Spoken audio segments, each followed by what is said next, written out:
Salut les filles, donc aujourd'hui je vous fais un petit maquillage sur Manon, un nouveau modèle, pour avoir d'autres traits, d'autres personnalités, voilà. Donc là comme d'habitude, au début vous me voyez, après vous allez plus me voir, vous allez voir que Manon que je vais maquiller, donc juste ma gestuelle. Voilà, donc c'est parti. Donc aujourd'hui je vais mettre la crème concentrée anti-pollution sur Manon. Donc la crème anti-pollution, pourquoi? Parce que ça enlève le teint terne, ça revitalise le visage et ça enlève le stress du teint. Donc Manon elle est toujours un petit peu stressée, donc voilà, donc je lui mets le concentré anti-teint terne. Pourquoi je lui mets pas la crème anti-pollution? Parce qu'elle est un petit peu plus épaisse. Donc Manon elle a une peau mixte, intermédiaire, donc on va éviter les choses trop grasses sur le visage. Donc on lui met uniquement le concentré et en plus c'est plus concentré en actif que la crème. Voilà.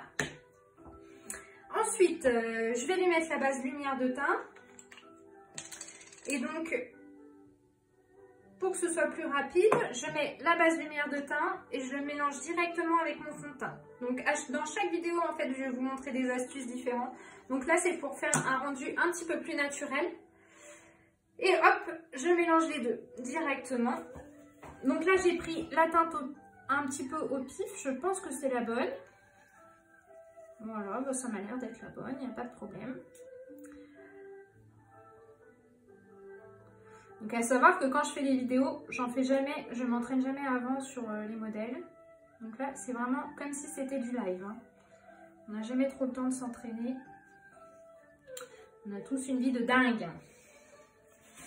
Voilà, donc là, on étire bien sur le front jusqu'à la racine des cheveux. Mais on part toujours du centre du visage vers l'extérieur. On n'oublie pas les arêtes du nez. Hop, sous les yeux, les paupières et on étire la matière. Regarde-moi que je vois si... Voilà, c'est parfait. Donc là, vous voyez, si vous voulez avoir un rendu un petit peu plus poudré, fini et pas avoir de traces, il suffit de mélanger les deux en même temps. C'est une petite astuce pour éviter les marques. Voilà, et c'est plus facile à appliquer parce qu'en fait ça sèche moins vite. Ensuite, on va appliquer les correcteurs.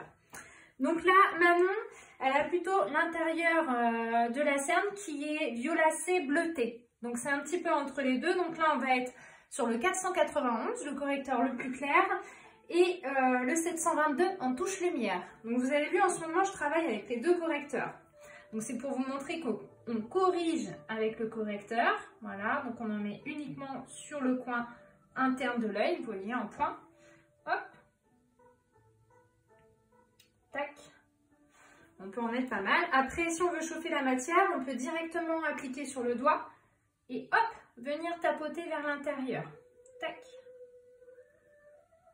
Et on étire un petit peu vers l'extérieur. On fait pareil sur l'autre œil. Hop, on étire un petit peu vers l'extérieur. Donc en fait, si on veut mettre le correcteur, on peut aller jusque dans le creux de la cerne, mais on n'ira jamais plus loin. C'est uniquement là où il faut corriger. Puisque c'est un correcteur qui va venir combler et neutraliser la couleur de la cerne. Donc si on en met plus loin et qu'il n'y a pas de bleu, bah en fait ça va servir à rien, ça va neutraliser et faire des différences de couleur.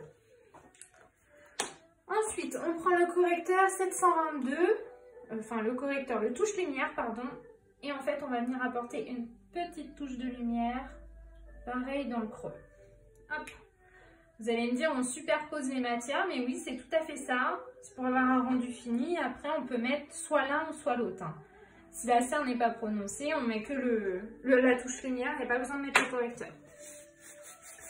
Ensuite, on va prendre le fard à paupières. Donc là, en fard à paupières, nous, on a choisi avec Manon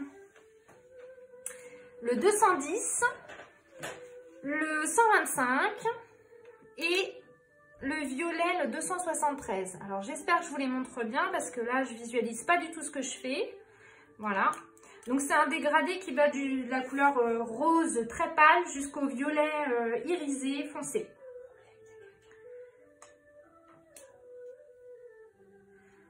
Alors, je viens déposer la matière